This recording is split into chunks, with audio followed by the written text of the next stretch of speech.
presidente Jair Bolsonaro fez um pronunciamento aos brasileiros em rede nacional nesta terça-feira.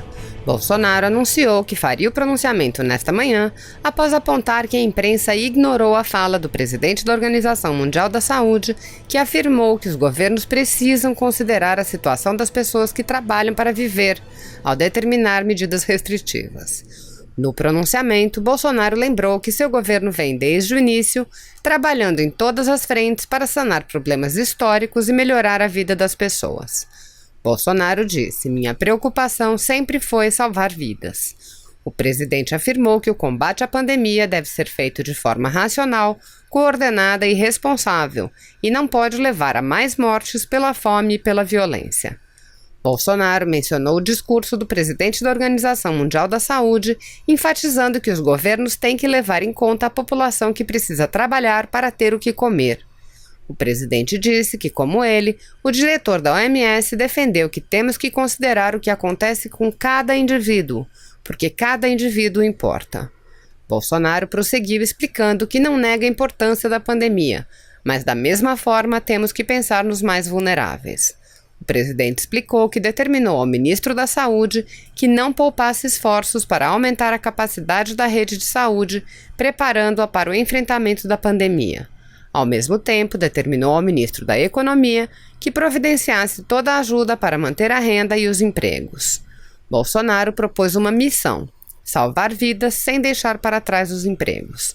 Segundo o presidente, temos que ter cautela com todos, especialmente os idosos e as pessoas de grupos de risco, mas, por outro lado, temos que combater o desemprego que já cresce rapidamente. Bolsonaro disse: "Vamos cumprir essa missão", propondo um grande pacto pela preservação da vida e dos empregos. Assista. Boa noite. Venho nesse momento importante me dirigir a todos vocês. Desde o início do governo, temos trabalhado em todas as frentes para sanar problemas históricos e melhorar a vida das pessoas. O Brasil avançou muito nesses 15 meses, mas agora estamos diante do maior desafio da nossa geração. Minha preocupação sempre foi salvar vidas, tanto as que perderemos pela pandemia, quanto aquelas que serão atingidas pelo desemprego, violência e fome. Me coloco no lugar das pessoas e entendo suas angústias. As medidas protetivas devem ser implementadas de forma racional, responsável e coordenada. Nesse sentido, o senhor Tedros Adhanom, diretor-geral da Organização Mundial da Saúde, disse saber que muitas pessoas, de fato, têm que trabalhar todos os dias para ganhar seu pão diário e que os governos têm que levar esta população em conta. Continua ainda: se fecharmos ou limitarmos movimentações, o que acontecerá com essas pessoas que têm que trabalhar todos os dias e que têm que ganhar o pão de cada dia todos os dias? Ele prossegue: então, cada país, baseado em sua situação, deveria responder a essa questão. O diretor da OMS afirma ainda que, com relação a cada medida, temos que ver o que significa para o indivíduo nas ruas. E complementa: eu venho de família pobre, eu sei o que significa estar sempre preocupado com o seu pão diário. E isso deve ser levado em conta, porque todo indivíduo importa. A maneira como cada indivíduo é afetado pelas nossas ações tem que ser considerada. Não me valho dessas palavras para negar a importância das medidas de prevenção e controle da pandemia, mas para mostrar que, da mesma forma, precisamos pensar nas mais vulneráveis. Essa tem sido a minha preocupação desde o princípio. O que será do camelô, do ambulante, do vendedor de churrasquinho, da diarista, do ajudante de pedreiro, do caminhoneiro e dos outros autônomos com quem venho mantendo contato durante toda a minha vida pública? Por isso, determinei ao nosso ministro da Saúde que não poupasse esforços, apoiando, através do SUS, todos os estados do Brasil, aumentando a capacidade da rede de saúde e preparando-a para o combate à pandemia. Assim, estão sendo adquiridos novos leitos, já com respiradores, equipamentos de proteção individual, kits para testes e demais insumos necessários. Determinei ainda ao nosso ministro da Economia que adotasse todas as medidas possíveis para proteger, sobretudo, o emprego e a renda dos brasileiros. Fizemos isso através de ajuda financeira aos estados e municípios, linhas de crédito para empresas, auxílio mensal de R$ 600 aos trabalhadores informais e vulneráveis, entrada de mais de 1.200.000 famílias no programa Bolsa Família. Adiamos também o pagamento de dívidas dos estados e municípios, só para citar algumas das medidas adotadas. Além disso, no dia de hoje, em comum acordo com a indústria farmacêutica, decidimos adiar, por 60 dias, o reajuste de medicamentos no Brasil. Temos uma missão: salvar vidas sem deixar para trás os empregos. Por um lado, temos que ter cautela e precaução com todos, principalmente junto aos mais idosos e portadores de doenças pré-existentes. Por outro, temos que combater o desemprego, que cresce rapidamente, em especial entre os mais pobres.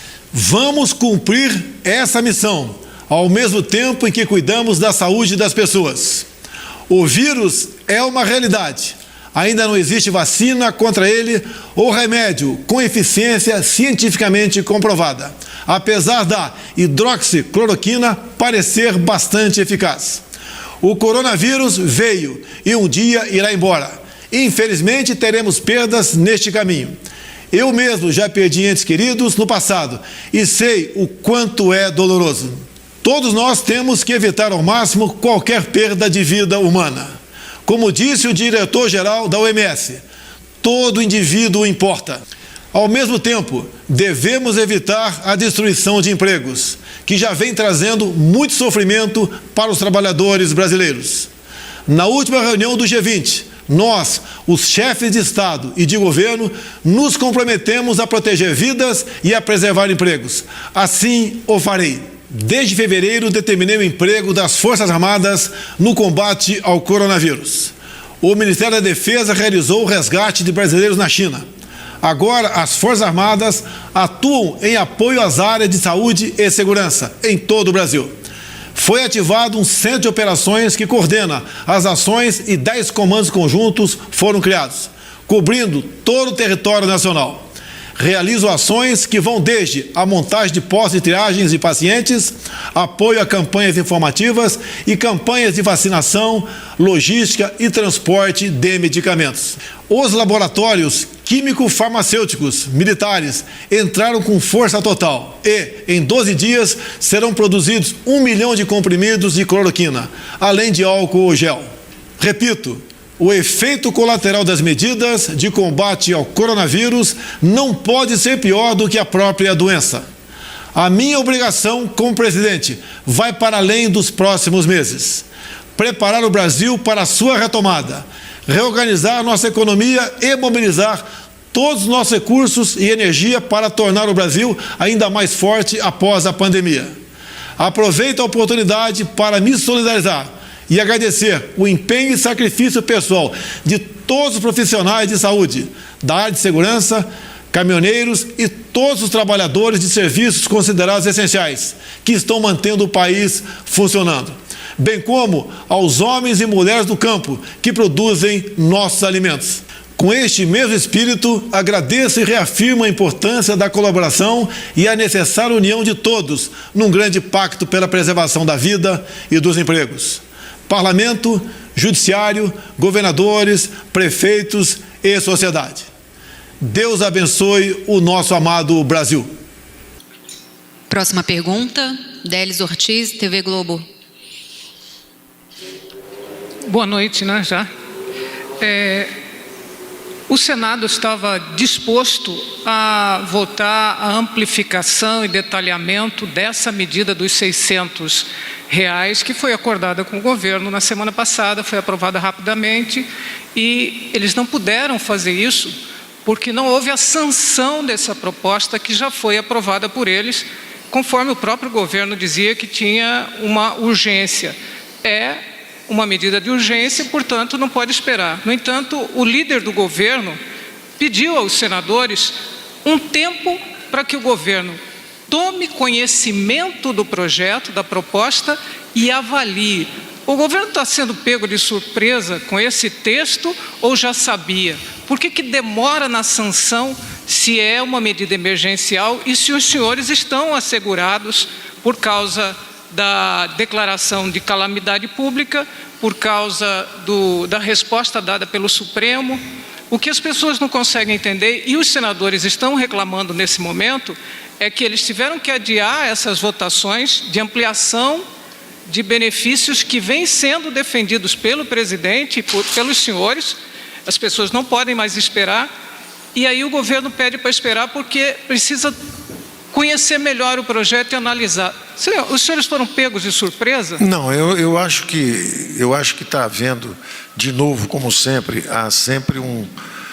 Eu tenho a impressão que são pessoas que querem ajudar o Brasil, todos, inclusive os senhores, e há sempre um mal-entendido. Isso acontece toda hora tem um mal-entendido. Quer dizer, tem um acordo político sendo feito de um lado, aí o número parece meio alto, aí para o executivo parece uma invasão, uma proposta semi-parlamentarista, aí empurra do outro lado. Quando você vai ver, os ângulos são razoáveis. Um quer participar do orçamento, o outro reclama que o seu espaço está sendo invadido. Aí é a mesma coisa, nós tínhamos preparado um auxílio para os informais. Era um auxílio emergencial para os informais. É natural chegar à Câmara, isso se amplia um pouco, sobe em valor e o presidente diz, olha, é ótimo, vamos botar isso aí. Quando vai para o Senado, se amplia mais ainda, aparentemente, né? Vai para também, se estende a Bolsa Família, a Câmara fez isso, e aí o Senado entra. O governo, por seu lado, está reagindo em alta velocidade a tudo isso. Cada um está correndo para um lado. Da mesma forma que o Mandetta tem um problema técnico, se não houver isolamento, vai todo mundo para o hospital ao mesmo tempo e cai o sistema de saúde, ele não consegue atender todo mundo. De certa forma, quando vem uma bomba dessa, veio, quem entra em programa técnico não é um deputado ou um senador que sugere uma medida. Quem entra em programa de técnico é justamente para onde confluem todas essas sugestões. Tem 30 sugestões, deputado da base, contra a base, oposicionista. Eu conversei com, por exemplo, quem deu a primeira sugestão para usar esses recursos e mandar os primeiros 5 bilhões que o Mandetta recebeu, foi uma sugestão da oposição. Foi o Randolfo Rodrigues e o Alessandro Molon, estavam lá na Câmara e falaram, olha, pega esse dinheiro da disputa política aí e joga isso aí para a saúde. Isso aí rapidamente foi processado e virou um dinheiro que foi parar lá no Mandetta. Então, quando você tem uma crise desse tamanho, dessas proporções, é natural que haja desencontro. E é natural que haja também uma exploração política, né? Então, está demorando muito, está demorando muito. Bom, a medida nem existia. Aí nós lançamos a medida. Aí, está demorando muito a implementar. É difícil. Aprovar é difícil. Por exemplo, nós estamos com um problema de fontes. Eu estou dizendo, tem um problema de fontes. Nós gostaríamos de soltar os recursos, precisamos de uma aprovação de fontes.